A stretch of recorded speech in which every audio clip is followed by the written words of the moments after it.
The air in the cemetery was thick with the scent of lilies and hypocrisy.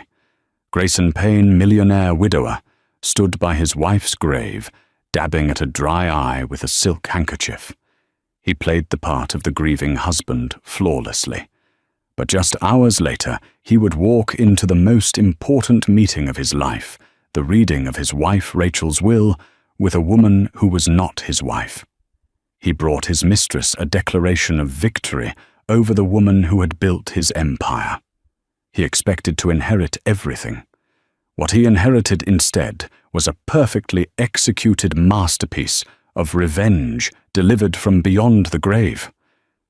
The final handful of dirt landed on the polished mahogany of the casket with a soft, definitive thud. It was a sound of finality, the closing of a chapter. For most, it signaled the end of Rachel Beaumont Payne's quiet, elegant life. For her husband, Grayson Payne, it was the sound of a starting gun. He stood a picture of somber dignity in a bespoke charcoal suit, his face a carefully constructed mask of sorrow. He held a single white rose, which he let fall into the grave, a gesture he'd seen in a movie and thought was suitably dramatic.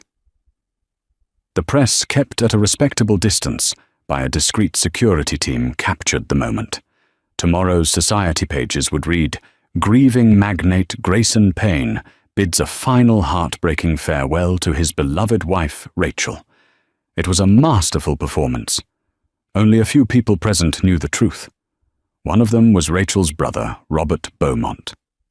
Standing a few feet away, his jaw was a tight, angry line. He watched Grayson's every move with unconcealed contempt. Robert knew that Grayson's grief was as hollow as his promises. He had seen the way Grayson's eyes would glaze over when Rachel spoke of her passions, art philanthropy, the intricate details of the very businesses that funded his lavish lifestyle.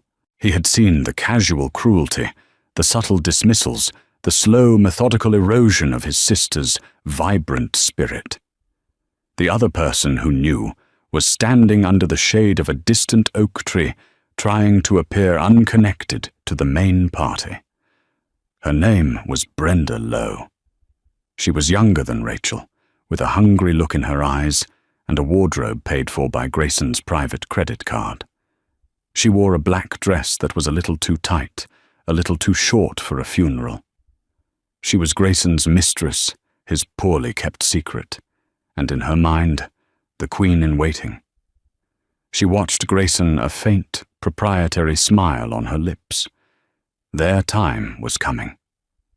As the small crowd of mourners began to disperse, offering hushed condolences, Grayson maintained his sorrowful facade. He accepted handshakes and pats on the back, his voice a low, gravelly murmur of thanks. She was a wonderful woman, Grayson. A pillar of the community, said one of his board members. The best Grayson agreed, his gaze momentarily flicking towards the oak tree where Brenda stood. "I don't know how I'll go on." Robert Beaumont approached, his face like a thundercloud. "A word, Grayson." Robert Grayson said, his tone shifting from mournful to weary. "Not now. This is a day for grief." "Is it?" Robert's voice was low and biting. "Because from where I'm standing, it looks like a day of opportunity for you. I just want you to know I'll be watching. Rachel was my sister. I won't let her legacy be tarnished." Grayson's mask slipped for a fraction of a second. A flash of anger tightened his features. "Your sister's legacy is perfectly safe. It's with me, her husband. As it should be." He turned his back on Robert, a clear dismissal, and walked towards his waiting limousine. The chauffeur held the door open. Before getting in, Grayson paused and subtly gestured with his head. Across the manicured lawn, Brenda understood the signal. She waited a few moments, then began a casual stroll toward a separate gate, where another car, one Grayson had sent for her, was waiting. Inside the plush leather interior of the limo, Grayson finally dropped the act. He loosened his tie, poured himself a generous measure of whiskey from the built-in bar, and downed it in one gulp. The sorrow evaporated, replaced by an impatient, almost giddy energy. He was free. For 20 years he had been Mr. Rachel Beaumont. It was her family's old money name that had opened the first doors. It was her quiet, uncanny business acumen that had turned his modest inheritance into the Payne Beaumont corporate empire. She was the architect, he was the face. She preferred the background, the balance sheets, the strategic plans. He craved the spotlight, the magazine covers, the applause. He had come to resent her for it, to see her quiet competence as a judgment on his own abilities. He convinced himself that he was the visionary, and she was merely the manager. Brenda was different. She looked at him with wide-eyed adoration. She told him he was a genius, a titan of industry.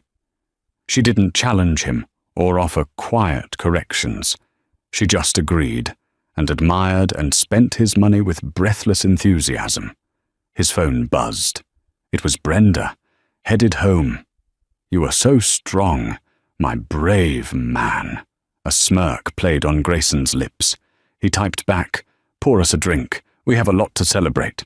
He poured another whiskey, staring out at the city skyline as the limo sped away from the cemetery. All that was left was the final formality, the reading of the will. It was scheduled for 10 a.m. the next day at the downtown offices of Holloway and Associates, Rachel's family law firm, for 3 generations. It would be a simple affair, he was sure. Rachel was traditional. Everything would go to him, her devoted husband. He'd give a generous donation to one of her pet charities to keep up appearances, of course. He might even let Robert keep his seat on the board as a token gesture. Later that evening, in his cavernous penthouse apartment, an apartment Rachel had always found cold and ostentatious, Grayson and Brenda toasted with champagne. The funeral was a distant memory. To the future, Brenda said, clinking her glass against his. She was wearing a silk robe, her hair undone, lounging on the white leather sofa. Our future. Our future, Grayson repeated, a wide, genuine smile finally breaking across his face. Tomorrow it all becomes official. The lawyers, the board, her insufferable brother. They all have to listen to me now. Are you sure it will all go to you? Brenda asked, a flicker of anxiety in her eyes. Grayson laughed, a loud, booming sound. Darling, who else would it go to? I was her husband. We built this empire together. He conveniently omitted the truth of who did the actual building. It's a formality. In fact, he said, a new, audacious idea taking root. I want you there with me. Brenda sat up, her eyes wide. At the will reading, Grayson, should I with her family there? Why not, he declared, feeling bold, invincible. It's time we stopped hiding. You are the future Mrs. Payne. It's time they all saw that. Let Robert choke on his self-righteousness. I want him to see that I've already moved on, that the future is mine, and you are part of it. The idea thrilled him. It wasn't just about claiming his inheritance, it was about rubbing it in their faces. It was a final public declaration that he had won. Rachel was gone, and he was here, with his beautiful young mistress, ready to take everything she had left behind. It was the ultimate power play. Brenda's initial hesitation melted away, replaced by a triumphant gleam. To be there at the very heart of the transfer of power, to see the Beaumont family's faces as Grayson claimed his prize, it was more than she could have dreamed of. "Okay," she whispered, leaning in to kiss him. "I'll be there, right by your side." As Grayson drifted off to sleep that night, he felt no guilt, no remorse. Only the sweet, intoxicating taste of victory. He was the king, and tomorrow was his coronation. He never once considered the possibility that his quiet, unassuming wife, the woman he had so thoroughly underestimated in life, could ever outmaneuver him in death.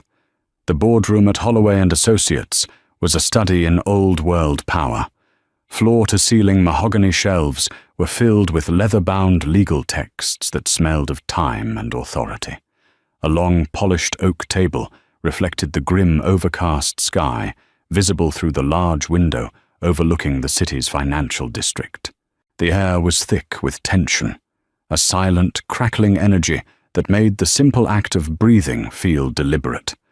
At the head of the table sat Mr. Jonathan Holloway, a man who seemed carved from the same mahogany as the walls.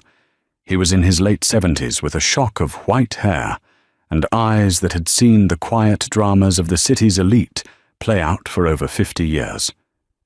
He had been Rachel's father's lawyer, and then hers. His loyalty was to the Beaumont family, a loyalty that was absolute and unshakable. His expression was impeccably neutral, yet his gaze was as cold as a banker's heart. To his right sat Robert Beaumont. He was the picture of aristocratic rage, his back ramrod straight, his hands clasped so tightly on the table his knuckles were white. His eyes were fixed on the empty chair at the opposite end of the table, waiting. Also present was Susan Pierce, the long-time chief financial officer of Payne Beaumont. A sharp, intelligent woman in her 50s, Susan had been Rachel's protégée and closest confidant within the company. She owed her entire career to Rachel, and her face was a mask of stoic grief and quiet resolve. She knew better than anyone how much of the company's success was due to Rachel's genius.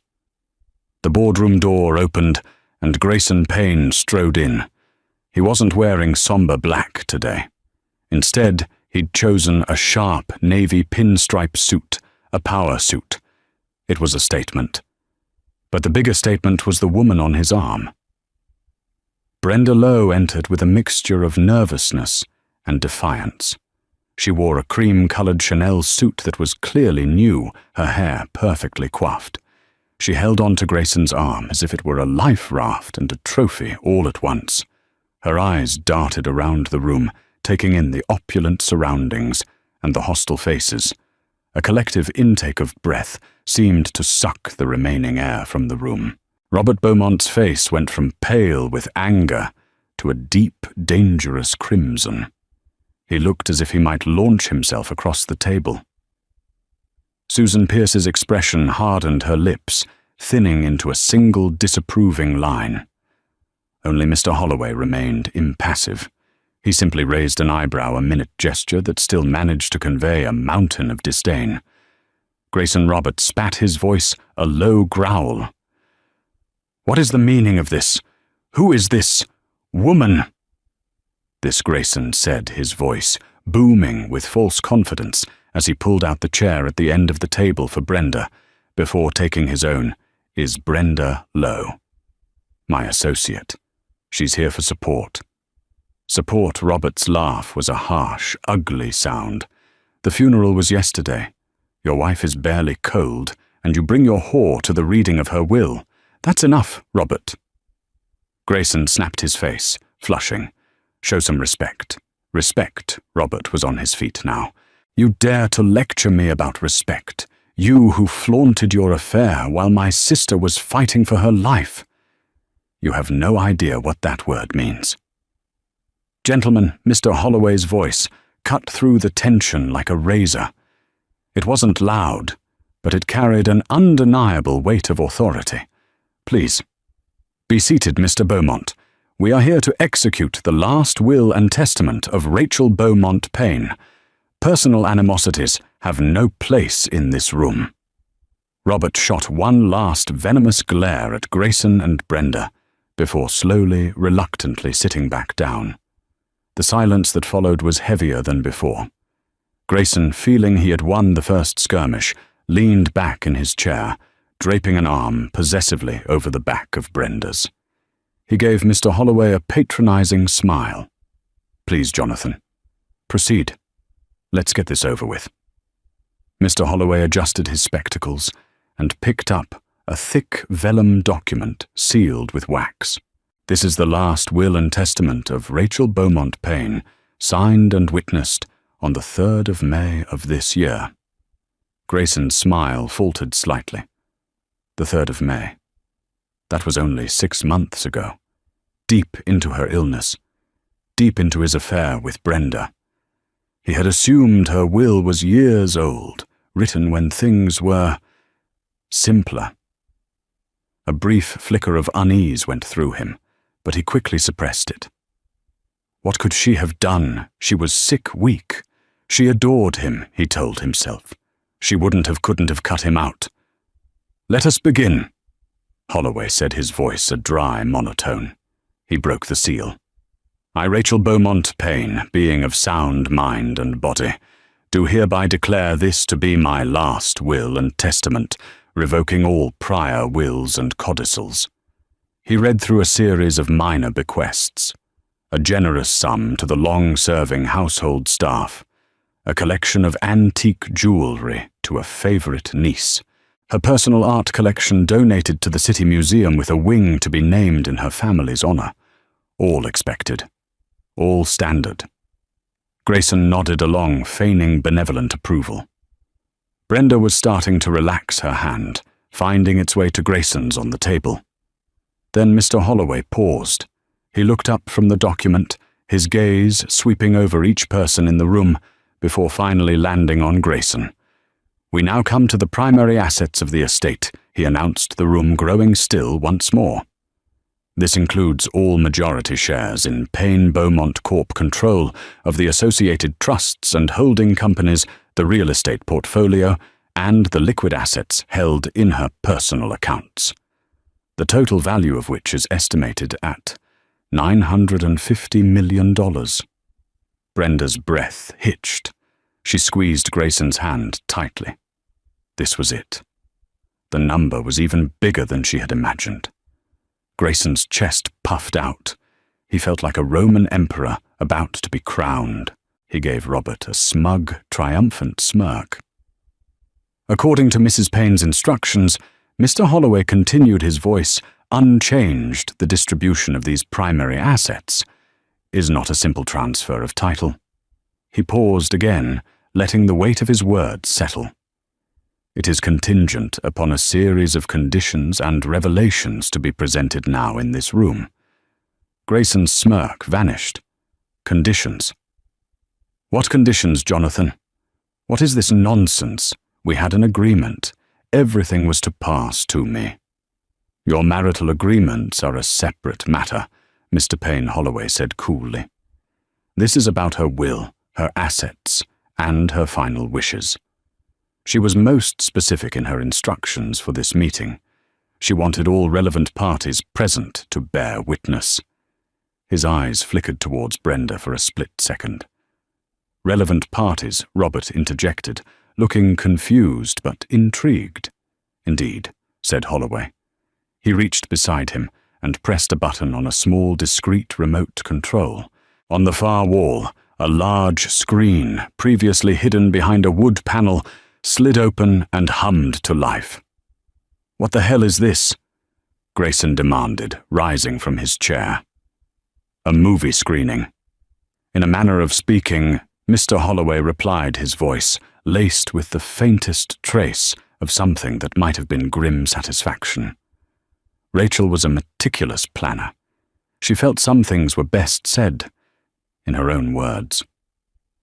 On the screen, an image appeared. It was Rachel. She was seated in a comfortable armchair in her private study, the one place in their home Grayson rarely entered.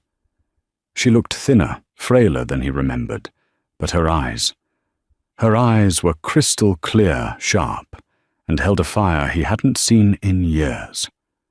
She was looking directly into the camera as if she could see them all right there in that room.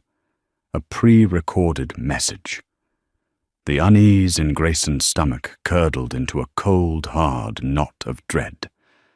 Brenda stared at the screen, her face pale.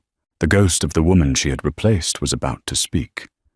Rachel on the screen offered a small, sad smile. Her voice when she spoke was calm, steady, and utterly haunting. "Hello, Grayson," she said, and the sound of it filled the silent room. "I trust you are all comfortable. I imagine you're surprised to see me." Let's not pretend we don't know why we are all here. You're here for my money. Robert, you're here to protect my legacy. Susan, you're here out of loyalty. And Grayson, you're here for your crown. Her gaze seemed to pin him to the spot. Before we get to the disposition of my estate, she continued, her voice unwavering, I have a few truths I'd like to share. Things I should have said long ago. Let's call this a final audit. The screen went black for a moment, and then a new image appeared. It was a document, a receipt. Grayson leaned forward, squinting his heart beginning to pound a frantic, heavy rhythm against his ribs. It was a jeweler's receipt, dated from the day of their 20th anniversary, for a diamond necklace, a necklace he recognized instantly, the one currently clasped around Brenda Lowe's neck. The image of the receipt hung on the screen, a digital ghost of Grayson's betrayal. It was dated just 8 months prior, on the very day he had told Rachel he was tied up in an emergency board meeting that ran late into the night. He had come home with a bouquet of wilting gas station roses, apologizing profusely. Rachel, already weakened by her first round of treatment, had simply nodded her eyes, full of a weariness he had mistaken for acceptance. In the boardroom, the silence was absolute, broken only by Brenda's sharp, involuntary gasp. Her hand flew to her neck, her fingers touching the cool diamonds of the L'amour éternel necklace. It had been Grayson's first truly extravagant gift to her. He'd told her it was a custom piece, something he'd designed just for her. The receipt on the screen clearly listed it as a standard, if obscenely expensive item from Cartier. Robert Beaumont stared first at the screen, then at the necklace on Brenda's throat, and finally at Grayson. A low, guttural sound of pure disgust escaped his lips. Susan Pierce simply closed her eyes, as if in pain. Grayson's mind raced, searching for an explanation, a denial, a way to spin this. But there was none. The evidence was irrefutable, displayed in high definition for everyone to see.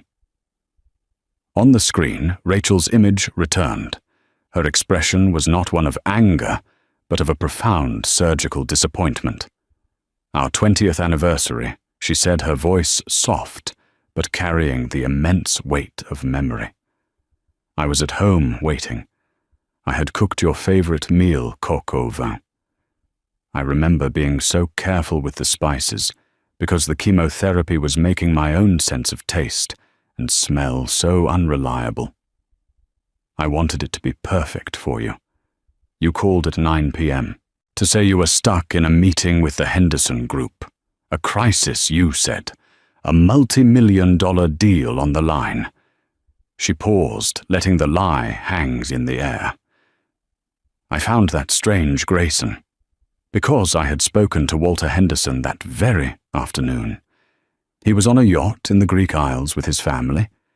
He sent his best and asked me to wish you a happy anniversary on his behalf. Grayson felt the blood drain from his face. He looked at Brenda, whose own face was a mask of confusion and dawning horror. He had told her the necklace was a celebration of their 6-month anniversary. The dates didn't line up. She was beginning to see the casual, layered nature of his deceit. That was the first of many lies I chose to see, Rachel continued from the screen. I hired a private investigator the next day, a regrettable necessity. It turns out you were not just a liar, Grayson. You were a cliché. The screen changed again. This time it was a photograph, a candid shot taken from a distance. It showed Grayson and Brenda laughing as they exited a notoriously expensive restaurant. Grayson's arm was around her waist. It was the night of their anniversary. The Cartier box was visible in his other hand. Brenda made a small, choked sound. She wasn't just the other woman. She was the living, breathing evidence of a lie told to a dying woman on a day that should have been sacred. The triumph she had felt walking into the room curdled into a sickening wave of shame. The Chanel suit suddenly felt cheap and tawdry. But this isn't about my broken heart, Rachel said, and the shift in her tone was palpable. The sadness was replaced by a steely resolve.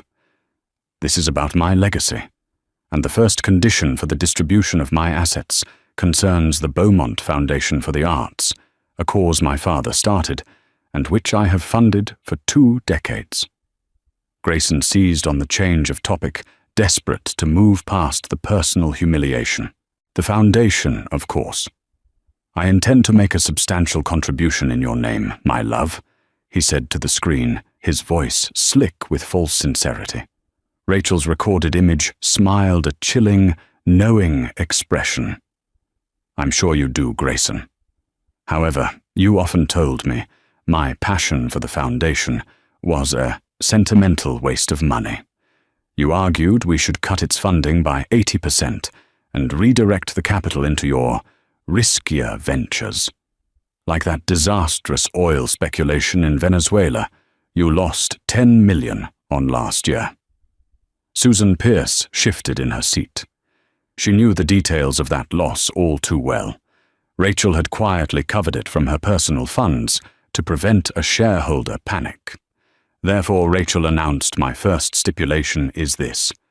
Effective immediately, the sum of $50 million will be irrevocably transferred from my personal liquid assets to the Beaumont Foundation's endowment. Grayson shot to his feet. $50 million, that's insane. That capital is essential for market leverage. Please sit down, Mr. Payne, Mr. Holloway said calmly. The transfer has already been executed. I initiated it this morning, as per my instructions. It is done. $50 million. Gone. Just like that.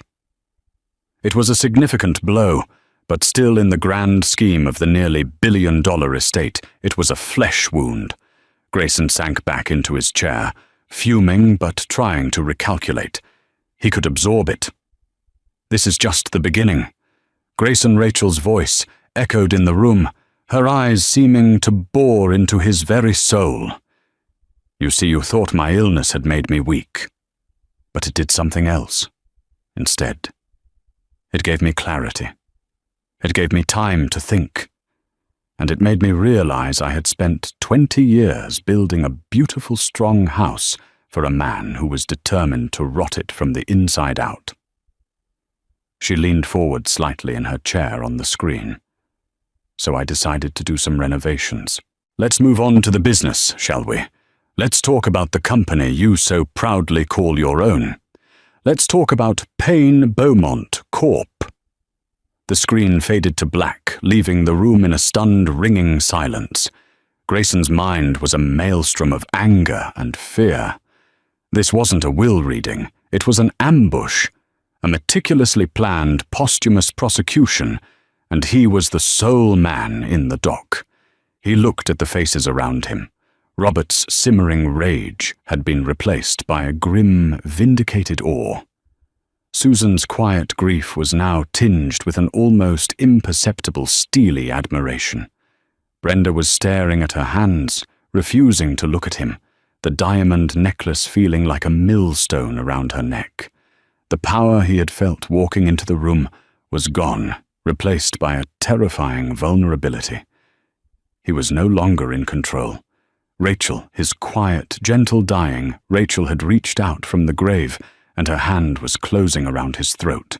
The black screen was a momentary reprieve, a dark mirror reflecting the stunned faces in the boardroom. Grayson's heart hammered against his ribs. The business! She was going after the business. The very idea was preposterous. He was the chairman, the face of the company. She hadn't set foot in the main office for years, preferring to work from her study at home. What could she possibly have done?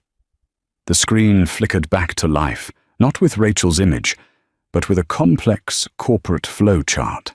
It showed the structure of the Payne Beaumont empire. At the top was the main corporation, but branching off it were dozens of smaller LLCs, holding companies and offshore entities. It was a web Grayson himself only vaguely understood.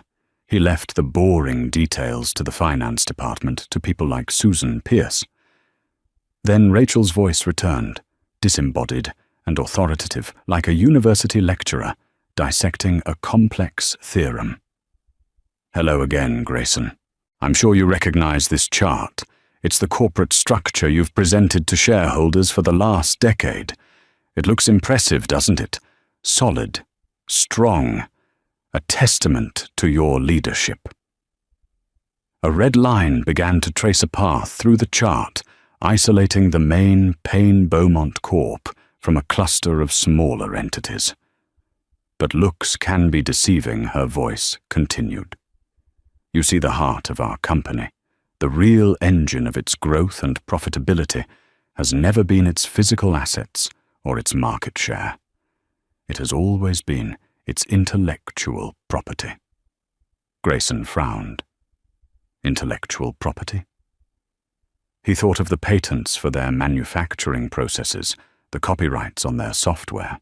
They were valuable, sure, but I'm referring specifically, Rachel's voice clarified, as if reading his mind, to the portfolio of over 200 international patents for our proprietary chemical bonding agents and the source code for the Helios logistics software that revolutionized our supply chain.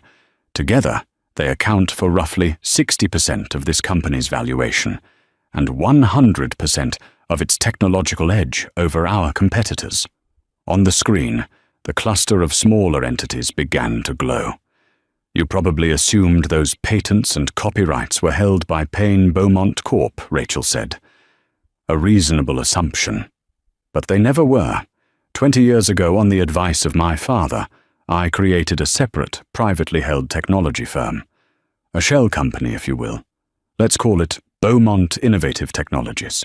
All of my research, all of my development, every patent I filed, every line of code I helped design, was registered to and is legally owned by that entity." Grayson stared at the screen, his mouth agape. He felt a cold sweat prickle his brow. He had no memory of such a company. Payne-Beaumont Corp. Rachel explained, her voice as calm and precise as a surgeon's scalpel has been operating for 2 decades under a licensing agreement with Beaumont Innovative Technologies. A very generous royalty-free licensing agreement which allowed the parent company to use this IP as if it were its own. The red line on the chart turned into a pair of scissors and snipped the connection between the two entities. And per the bylaws of this private company, that licensing agreement is subject to review and termination by its sole owner. Which was me. She paused, and is now my designated successor. A collective gasp went through the room. Robert Beaumont leaned forward, his eyes wide with disbelief and dawning comprehension. This was a move of breathtaking corporate genius. Who Grayson choked out his voice, barely a whisper. "Who is the successor?"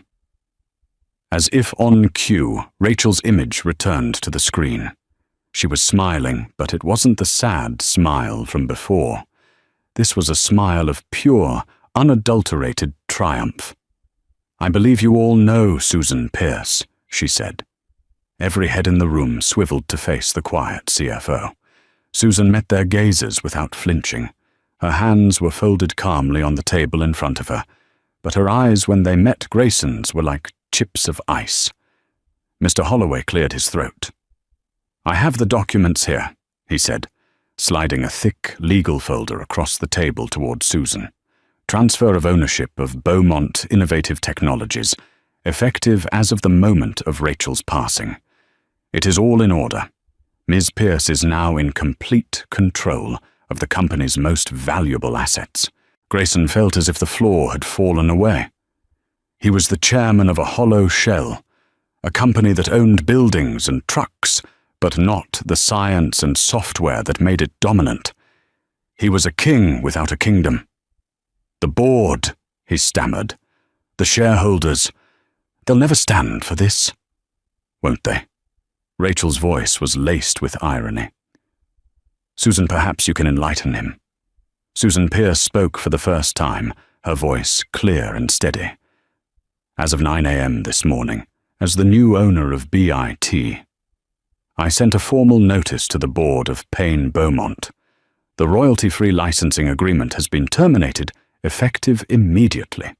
I have offered them a new agreement. A new agreement, Grayson repeated numbly. Yes, Susan said. A standard market-rate licensing deal. Payne Beaumont will now have to pay Beaumont Innovative Technologies 35% of its net profits for the continued use of the IP it was built on. 35%. The number was staggering. It would cripple the company. It would decimate their stock price. Dividends would vanish. His entire financial world was collapsing in on itself. Furthermore, Susan continued, her voice relentless. As I am sure you'll recall from the corporate charter, you never bothered to read, Grayson, any such fundamental change to the company's financial structure triggers a leadership review clause. The board is holding an emergency meeting this afternoon. Your position as chairman will be on the agenda. It was a coup. A bloodless, brilliant, posthumous coup. Rachel hadn't just taken his money. She had taken his power, his identity, and she had given it to the one person she knew he could never bully or control, her loyal protégé. On the screen, Rachel's image softened slightly. You were always so concerned with the face of the company, Grayson. The interviews, the galas, the magazine's covers. You can keep the face. Susan and I were always more interested in the heart. And now the heart is hers to protect. She looked down for a moment, as if gathering her strength for the final blow. But a business is just a business. It's built on numbers and contracts. A marriage, however, is built on trust. And that, Grayson, that is a debt you can never repay. The screen shifted again. The corporate charts vanished. In their place appeared a new image, one that made the blood in Grayson's veins turn to ice. It was a still frame from a security camera. The timestamp in the corner was from 3 weeks ago. The image was of a hospital room. In the bed, a frail, sleeping Rachel. And standing beside the bed holding her hand was Brenda Lowe. The image on the screen was grainy, the colors washed out under the fluorescent hospital lights, but the scene it depicted was brutally clear.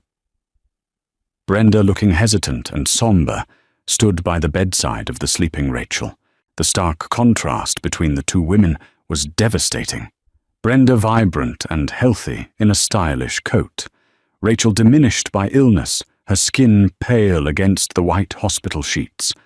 In the boardroom, Brenda let out a strangled cry, a sound of pure panic. No, that's not. Grayson, what is this? She pleaded, turning to him, her eyes wide with terror. Grayson was speechless. His mind was a blank white noise roar. He remembered that day. Brenda had been consumed with a morbid curiosity about the woman she was supplanting. She had pestered him with questions. What was she like? Was she beautiful? Did she know about them against his better judgment, fueled by arrogance and a cruel desire to demonstrate his complete control? He had pulled strings with a hospital administrator he had on his payroll to allow Brenda a brief, unauthorized visit while Rachel was sedated after a painful procedure. He had told Brenda it was so she could see for herself that the past was truly over. It was a grotesque, triumphant tour of his conquered territory. Now that act of supreme hubris was playing out as his damnation. Rachel's voice returned, but it was different now. The cold, businesslike tone was gone, replaced by a quiet, aching sadness that was somehow more cutting than any rage could have been. I wasn't asleep, Brenda, she said, her voice seeming to address the younger woman directly. The sedation had worn off. I just kept my eyes closed. I wanted to hear what the man I loved, the man I had spent half my life with, would say about me in my final days. The still image on the screen dissolved into video. The silent, grainy footage began to move. Grayson could be seen just at the edge of the frame, his back mostly to the camera, speaking to Brenda in low tones. There was no audio, but his gestures were grand dismissive. And then audio began to fade in. It was tinny, clearly recorded from a hidden device. A small microphone Rachel's voiceover explained that her brother Robert had insisted she keep by her bedside for security. Grayson's voice, smug and condescending, filled the boardroom. "See for yourself," his recorded voice said. "There's nothing left. It's just a matter of time. It's sad, of course, but it's a relief in a way. The end of an obligation." Robert Beaumont clenched his fists, a tear of pure fury tracing a path down his cheek. Brenda's recorded voice was a nervous whisper. "Does she know about us now?" Grayson's laugh was a cruel bark. "Darling, look at her. She hasn't had a clue about anything for years. Too busy with her books and her charities. I've been living a separate life right under her nose." It was pathetically easy. In the boardroom, Brenda flinched as if struck. The casual cruelty of his words, the dismissal of the woman he had been married to for 2 decades, was shocking. But what came next was for her alone. She was useful, I'll give her that. Grayson's voice continued on the recording. Her name, her mind for numbers. She built a magnificent cage for me. But you, my love, you are the one who showed me how to be free. Brenda stared at the screen, her expression crumbling. This was what she had wanted to hear, the validation she craved. But hearing it now in this sterile, accusatory environment, it sounded hollow and parasitic. Then came the final devastating blow. Brenda's voice on the tape, hesitant but hopeful. "And when it's over, we can finally be together, properly as husband and wife." There was a pause. Grayson's recorded voice shifted, becoming placating, patronizing. "Of course, darling. Of course. We'll have the world. Just be patient. We have to handle this transition delicately." The video stopped. Rachel's face reappeared on the screen. She was no longer looking at the camera. She was looking down, as if at her hands in her lap. "Did you believe him, Brenda?" she asked softly. "Did you really think a man who could speak about his dying wife that way would ever treat you with genuine honor? A man who calls 20 years of partnership an obligation. A man who sees love not as a bond, but as a cage." She finally looked up her eyes, finding the camera lens again. And in them there was not hatred. There was only a vast, soul-wearying pity. "He told me about you too. Not in the way you think. He didn't confess. He complained. He complained that you were delightfully simple, but that your taste in fashion was ruinously expensive. He told me you were a necessary distraction, a way for him to feel young again. He called you his beautiful, empty-headed little hobby." Each word was a perfectly aimed dart. Brenda made a small, wounded noise and visibly recoiled. Her entire fantasy of being the great love who had freed the Titan from his dreary wife was being systematically dismantled. She was not his queen. She was his hobby. An expensive, simple-minded toy he had grown tired of complaining about to the very woman she was meant to replace. Grayson turned on her, his face a mask of purple rage. "She's lying. She's a bitter, dying woman, trying to poison you against me." "Am I?" Rachel's voice, calmly interjected from the screen. "Ask him, Brenda. Ask him about the pre-nuptial agreement I had my lawyers draft for you 2 months ago. The one he asked for. The one that would have left you with nothing, not a single share, not a single dollar if you ever tried to divorce him." Mr. Holloway, without being asked, opened his briefcase and produced another document. He didn't say a word, simply placed it on the table in front of Brenda. It was a draft of a pre-nuptial agreement between Grayson Payne and Brenda Lowe, The terms were brutal ironclad and utterly humiliating. Brenda stared at the document, then at Grayson.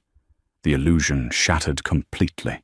The adoration in her eyes was replaced with a horrified, dawning contempt. She had been a fool, a pawn in his game. He wasn't going to make her his wife. He was going to make her his next possession, one with a legal document ensuring she could never escape with any of the spoils. With a sudden violent movement, Brenda reached up and unclasped the L'amour éternel necklace. The heavy diamond chain felt like a snake around her neck. She threw it on the table where it landed with a loud, clattering crash. "You are a monster," she whispered to Grayson, her voice trembling with rage and humiliation. Then she stood up, pushed her chair back so hard it nearly toppled over, and walked out of the boardroom without a backward glance. She didn't run. She walked with the stiff, wounded dignity of someone who has just had their soul flayed open and put on public display. The door clicked shut behind her, leaving a stunned, deafening silence in its wake.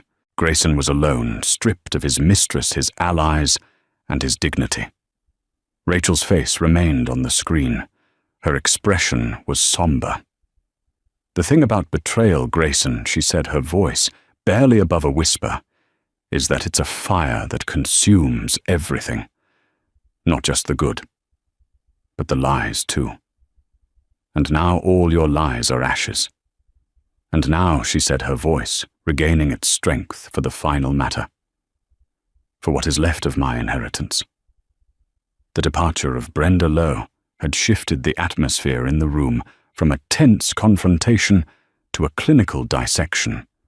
All the drama, the sordid personal details had been stripped away, leaving only the cold, hard facts of Grayson's character laid bare on the polished oak table. He was no longer a powerful chairman or a grieving husband. He was just a man exposed and diminished, waiting for his sentence. Grayson stared at the screen, a hollowed-out expression on his face. What else could she possibly take from him?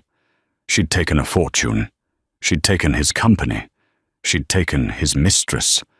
All that was left was the husk. Rachel's image on the screen seemed to sigh, a gesture of profound exhaustion that transcended the digital medium. "We come now to the end, Grayson," she said. "To the final disposition of my estate. The houses, the remaining liquid assets, the personal holdings, everything that is left after the Foundation's endowment and the corporate restructuring." She paused as if choosing her next words with infinite care.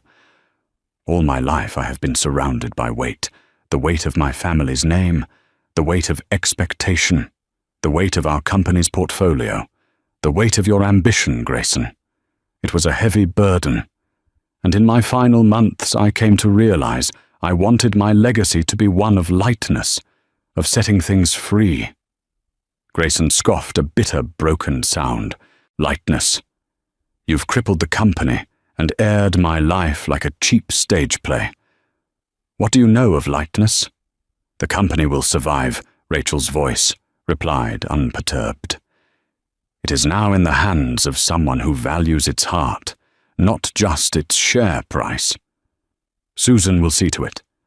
It will be a leaner company perhaps, but a more honest one.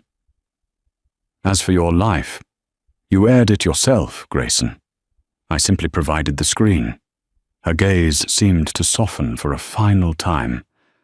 "Our prenuptial agreement, the one we signed all those years ago, was very clear. It was written by my father, a man who understood character. It stipulated that in the event of a divorce, our assets would be divided based on their origin. What was mine remained mine. What was yours remained yours. But it had a peculiar clause for what would happen upon death. It stated that all assets would be pooled and bequeathed as a single estate under the assumption that a marriage was a true and faithful partnership until the end." A sliver of hope, desperate and irrational, flickered in Grayson's chest. A loophole, however. Rachel continued, and the hope died as quickly as it came, that same agreement contained a fidelity clause. A clause you likely never read. It states that in the event of proven marital infidelity, the terms of the prenup revert to the stricter origin of asset rules as if it were a divorce. Mr. Holloway nodded gravely. The evidence presented today, the receipts, the photographs, the recordings, is more than sufficient to invoke the fidelity clause. I have already filed the necessary legal petitions this morning. They will not be contested. It was the final, perfect legal checkmate. She had known about the clause. She had gathered the evidence. She had built her entire posthumous strategy around a single paragraph of legalese he had ignored 20 years ago.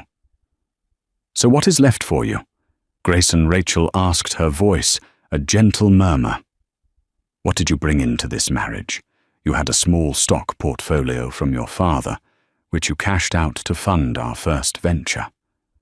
An initial investment of $250,000.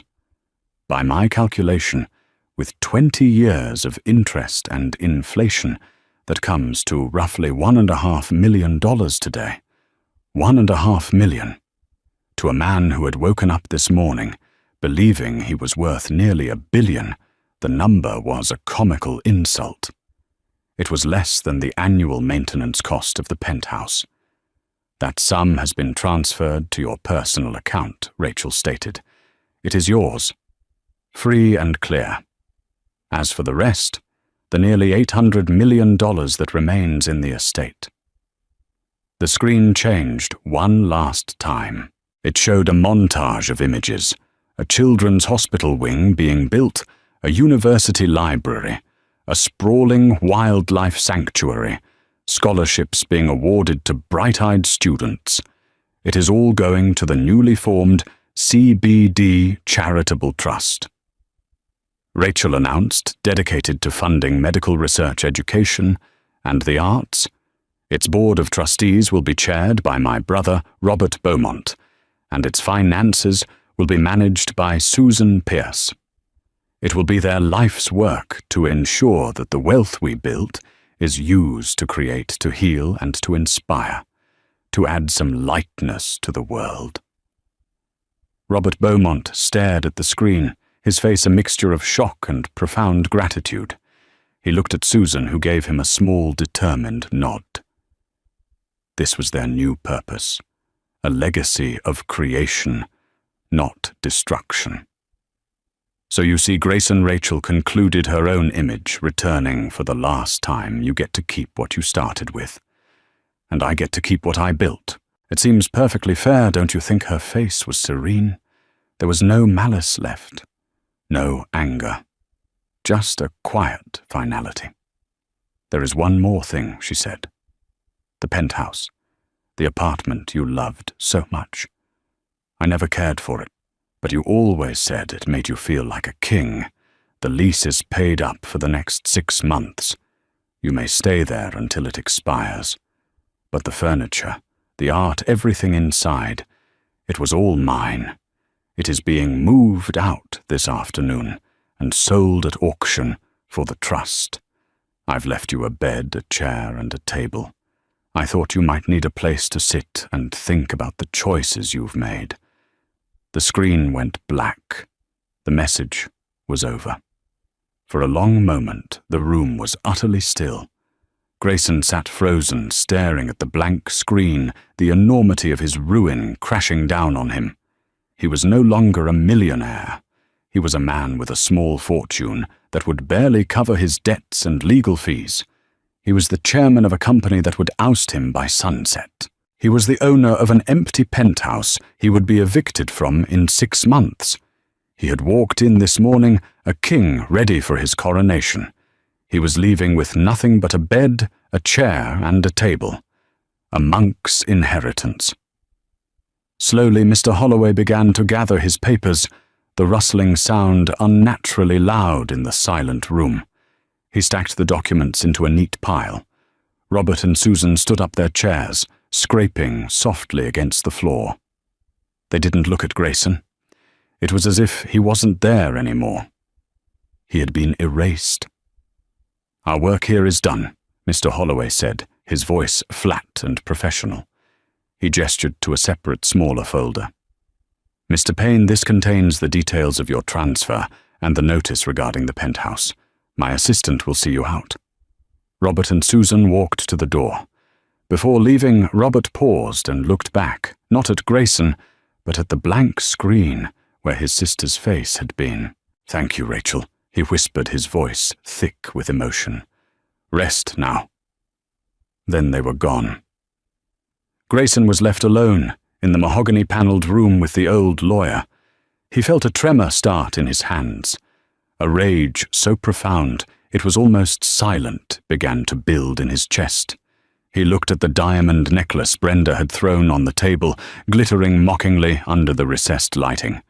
With a primal roar, he swept his arm across the table, sending the necklace water glasses and legal pads scattering across the floor.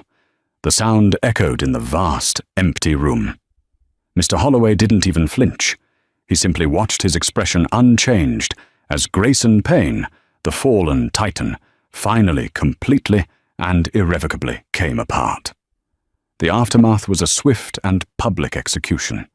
Headlines chronicled Grayson Payne's spectacular downfall, while the board of his former company ousted him in a unanimous vote.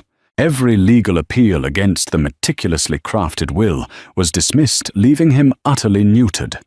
His world had not just cracked, it had disintegrated. He retreated to the penthouse, but Rachel's final calculated cruelty had been to turn his palace into a prison of echoes. Stripped of its lavish furnishings by efficient movers, the apartment became a cavernous tomb where his footsteps mocked the silence. He was left with a bed, a table, and the crushing weight of his ruin. Brenda, the catalyst for his greed, had vanished without a trace, another ghost in his newly empty life. In stark contrast, Rachel's true legacy flourished. The CBD Charitable Trust, guided by an invigorated Robert Beaumont and a brilliant Susan Pierce, began its work with purpose. The wealth once spent on ego and excess now funded hospitals, scholarships, and the arts. Rachel's memory was not defined by her revenge, but by the good that grew from its ashes, a testament to her quiet, enduring strength. 6 months later, an eviction notice sealed his fate. Grayson packed a single suitcase, a phantom in the life he'd once commanded. As he took a final look across the desolate living room, a glint of light caught his eye. Near the wall lay a single flawless diamond, which must have fallen from the necklace he had used to seal his fate. He picked it up. It felt weightless in his palm, a perfect, glittering symbol of everything he had lost, brilliant cold, and utterly empty. He closed his hand around the stone and walked out of the apartment for the last time. The lock clicked shut behind him, a sound as final as a coffin closing. Grayson Payne, the man who had it all descended into the anonymous city below his entire billion-dollar world, reduced to the size of a single bitter tear. Rachel's story is a chilling reminder that the quietest voices often carry the most powerful truths. Her revenge wasn't a passionate, fiery outburst, but a cold, calculated masterpiece of justice, proving that the ultimate power isn't in wealth or status, but in intelligence, foresight, and the unbreakable strength of a person who has been underestimated for the last time. It's a testament to the idea that a legacy is not what you own, but what you create, and sometimes the most enduring structures are the ones built from the ashes of betrayal. If this story of intricate revenge and posthumous justice captured your imagination, please let us know in the comments below. What part of Rachel's plan did you find the most brilliant? Don't forget to hit the like button. Share this story with someone who appreciates a tale of true justice, and subscribe for more stories of drama, intrigue, and karma. Thank you for listening.